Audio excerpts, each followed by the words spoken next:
America did not exist. 4 centuries of work, bloodshed, loneliness, and fear created this land.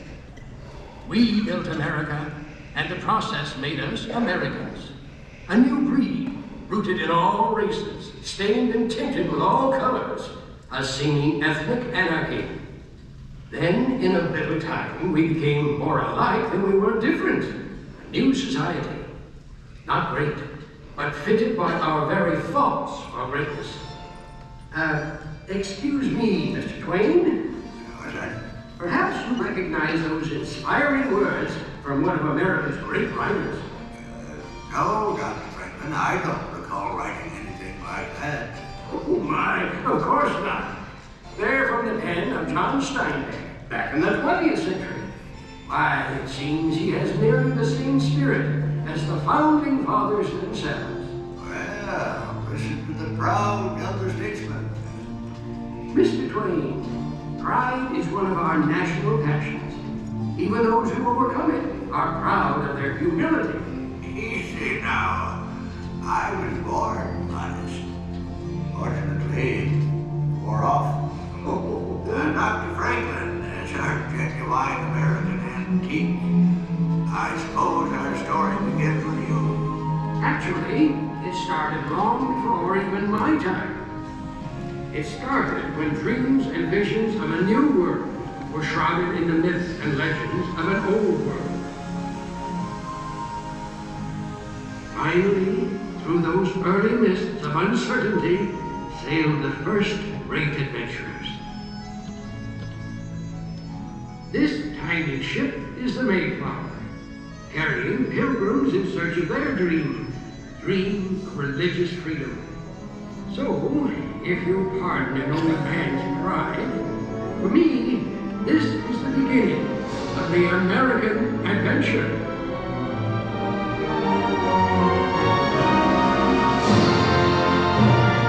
There's a land across this ocean I'm waiting to see, a land for these people who dream to be free. So stand by the mainsail, the fierce storms will race, aloft with ye mates, our King Neptune will face. You think that these land lovers never would last, this cargo of pilgrims 12 feet for the mast. It's land ho, we hearties, at last we've arrived, and praise be to God, nearly all have survived. But a look o'er this wilderness brings me to dread that the first bitter winter may leave all dead. They call themselves pilgrims, these poor wretched souls, with a dream to be free in the new world they're going. Yes, far from welcoming the early settlers, this land severely challenged them. It was a struggle for survival that gained but a tiny toehold in a vast, untamed wilderness.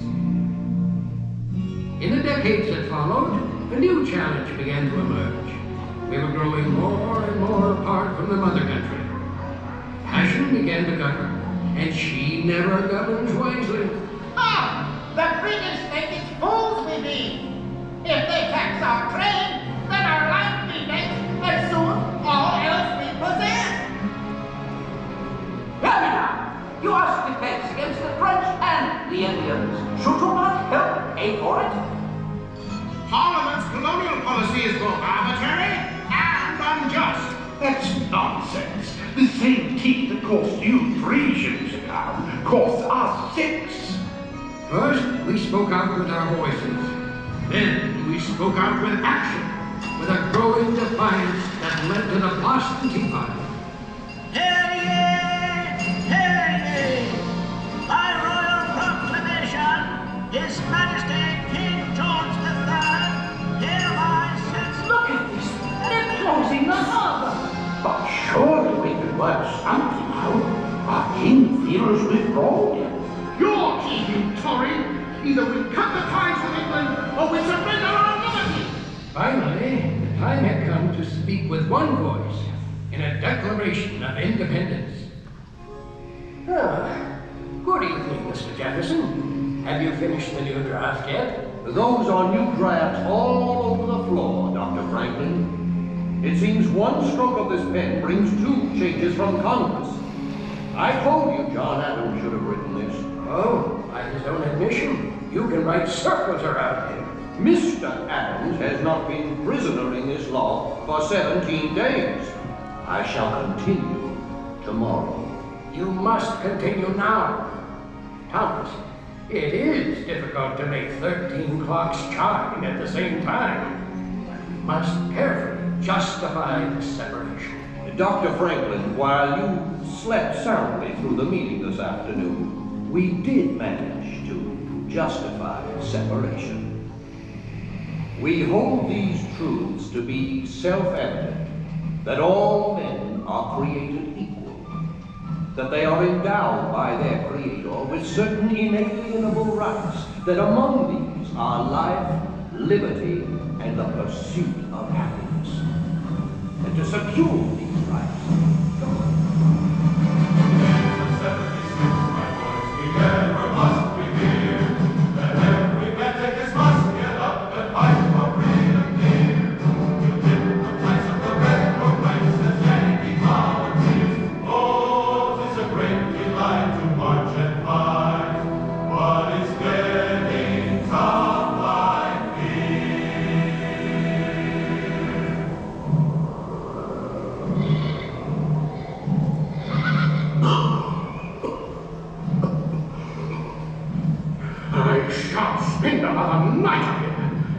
At least you got shoes, mate. There's not a dozen left. What can say that? don't tell me, friend. Tell the good general then. Tell him that half his camp has got typhus, smallpox, or dysentery. And there be not a ration amongst us. Now we can forage for hickory nuts. Aye, while the English overindulge in our Philadelphia's fine food and drink. 'Tis a strange war we shoulder, George Washington. Congress sleeps warmly in York. And the British party in Philadelphia. We freeze or starve to death here in Valley Forge. It's the Valley Forge, my boys, forever we must hail. We fight the cold with legs on our feet as the lobster backs we gale. But the time will come when they'll be on the run and their ships will homeward sail. Oh, it's a great delight to march and fight along the victory trail. It's a great delight to march and fight along the victory trail. In the end, we the people prevailed and achieved perhaps our greatest dream. 13 very different colonies became the United States of America, and we were free to become an entire nation of dreamers and doers. Westward bound, Dr. Franklin, to new frontiers. To the age of Samuel Langhorne Clemens. Well, I like to think Mark Twain was part of all that.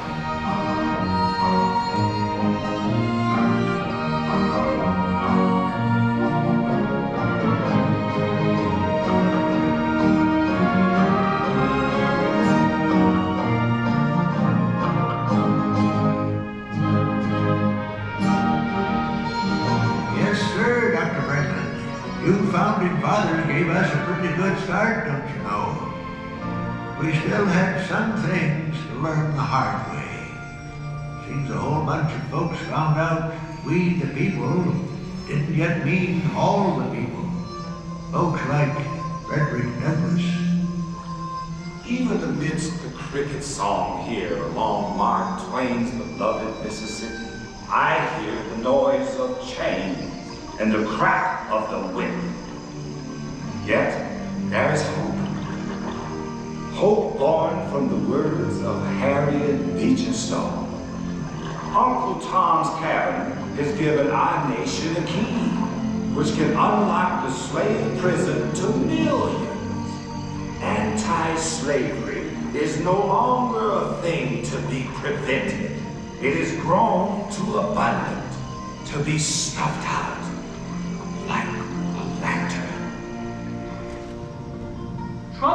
like Douglas got us into this mess. He only wanted freedom, not war. Well, listen to my abolitionist brother. What?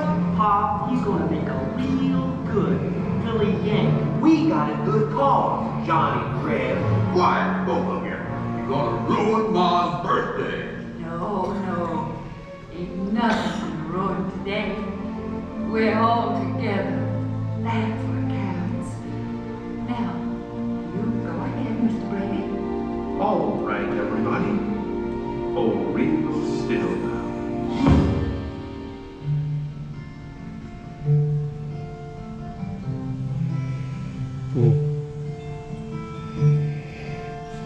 Two brothers on their way, two brothers on their way, two brothers on their way, one more blue and one more gray.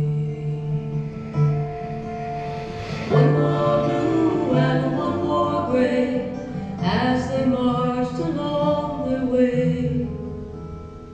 The fife and drum began to play, all on a beautiful morning.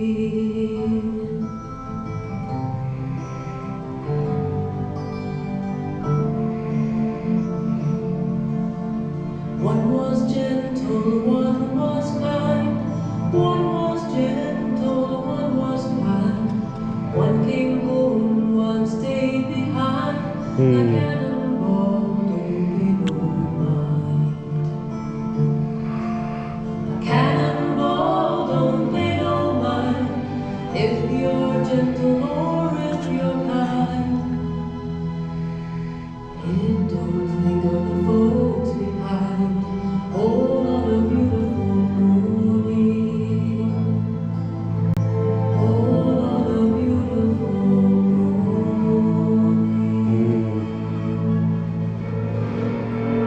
At last, the terrible Civil War ended. The time had come to rebuild our shattered nation. And a new wave of immigrants would help us do it. From around the world they came, these new Americans.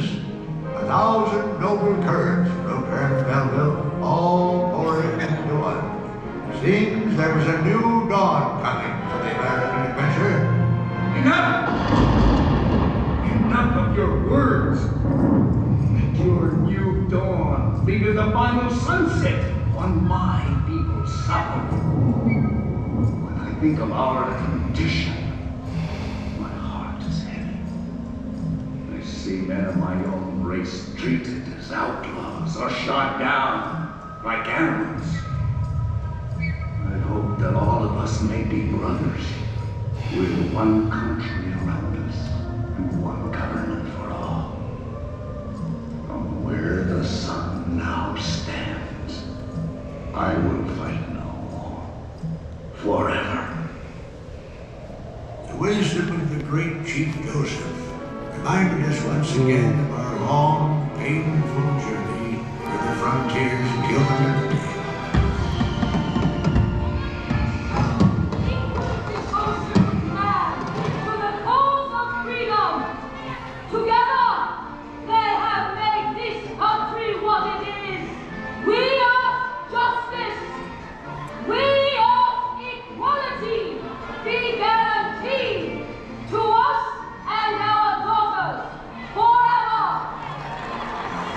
Well, here we are, back in the heat of Franklin's Philadelphia again.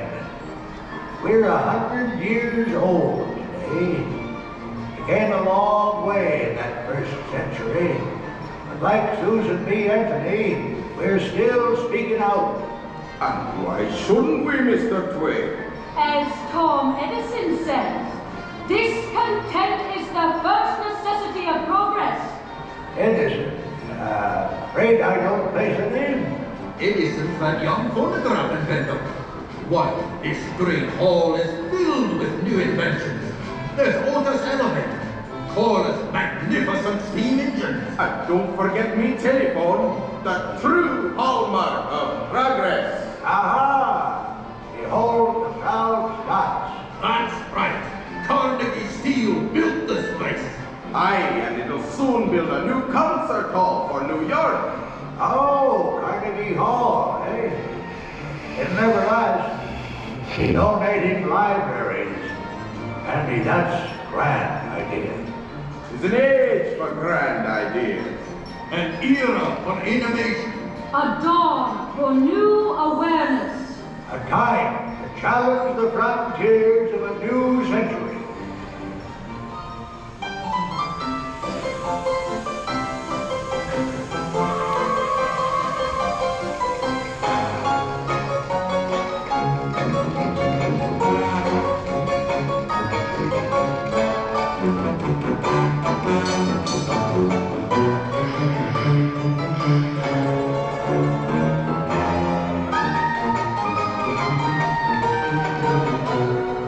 Yes, sir. We soared into the 20th century on the wings of invention and the winds of change.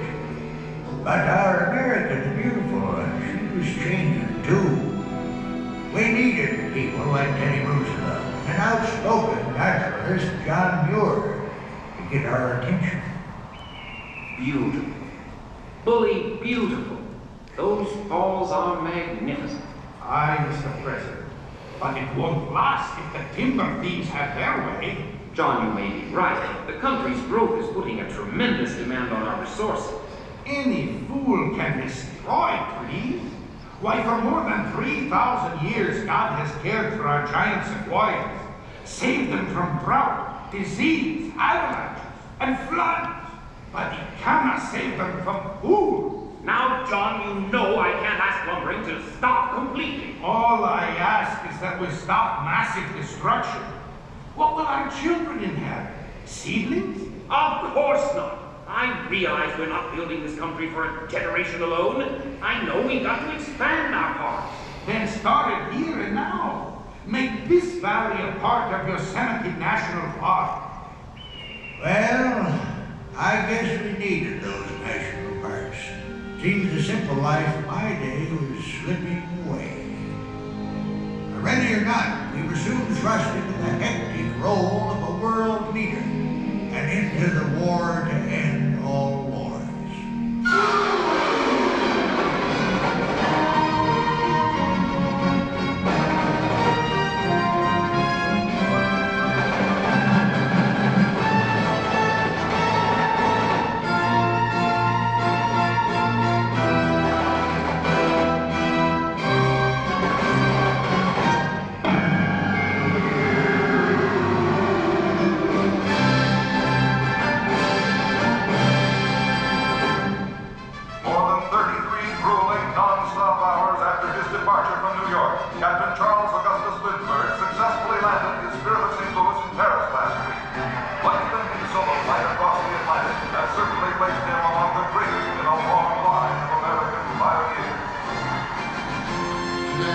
October 29, 1929, Wall Street became America's greatest ball of rubble. This stock market crash has tarnished the golden dreams of millions. Once I built a tower to the sun, brick and rivet and lime. Once I built a tower, now it's done. Brother, can you spare a dime? Spare a dime? Sure. Buy 4 of the apple, and I'll loan you back to 10 cents. Hey, Sam, I heard tell there's New York millionaires are selling apples too. You mean ex-millionaires, don't you? Hey, it looks like the storm is finally letting up. Well, maybe the Sunday drivers will come out hunting for gas. Ain't many folks will pay no 18 cents a gallon. Hey, listen, fellas. Old FDR's been in all of it. Frankly and boldly, this great nation will endure, as it has endured, will revive and will prosper. So first of all, let me assert my firm belief that the only thing we have to fear is fear itself. Yeah, I sure hope he's right. Folks could use a little prosperity around these parts. Yes, sir. Before this depression, we sure had enjoyed special blessings. Hold it. But I you think know, it that's Will seems to Rudd. me that we was a mighty cocky nation. We begun to believe that the height of civilization was an automobile, a radio, and a bathtub. Of course, now we're a whole lot smarter. Now Congress wants to trim down the Navy so it'll fit into the bathtub too. You know, it seems to me like we're the only nation in the world that waits till we get into a war before we start getting ready for it. Yesterday, December 7th, 1941, the United States of America was suddenly and deliberately attacked by naval air.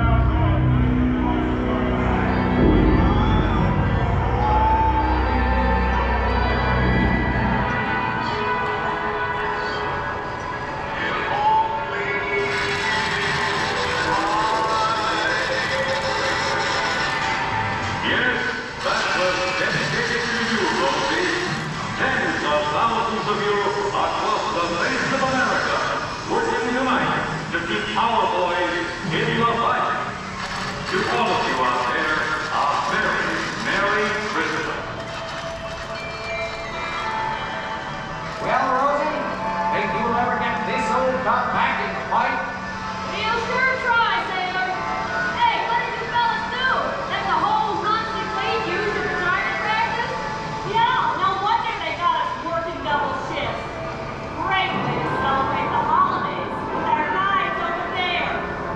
Cheer up, Jane. Maybe we'll all be together by next Christmas.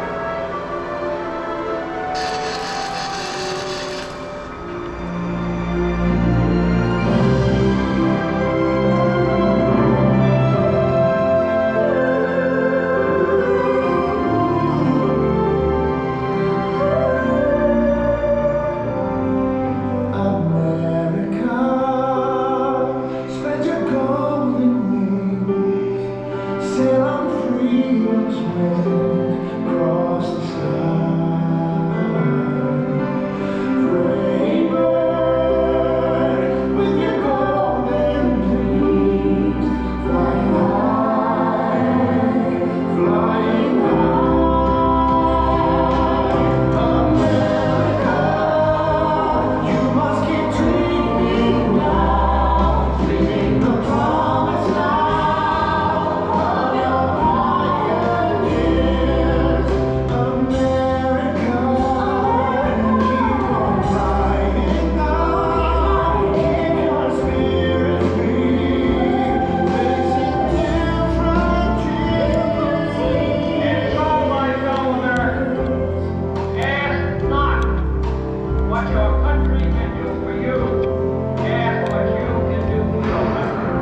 My fellow citizens of the world, ask not what America will do for you, but what together we can do for the freedom of man. I have a dream this afternoon that the brotherhood of man will become a reality in this state, with this state.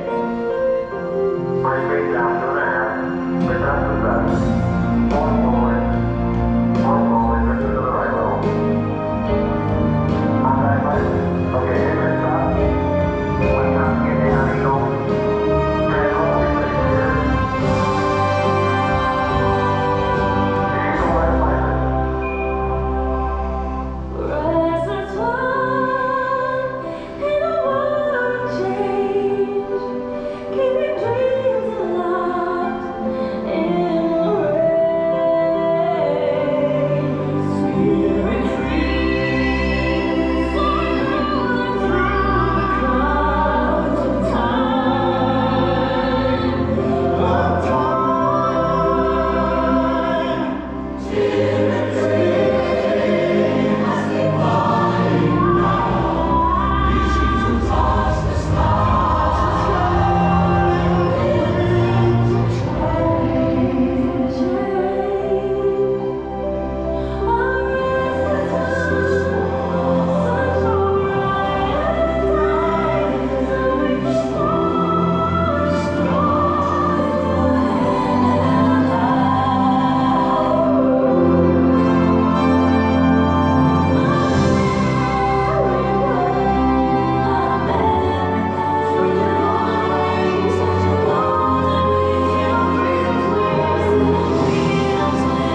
Mr. Twain, what do you think of our America now?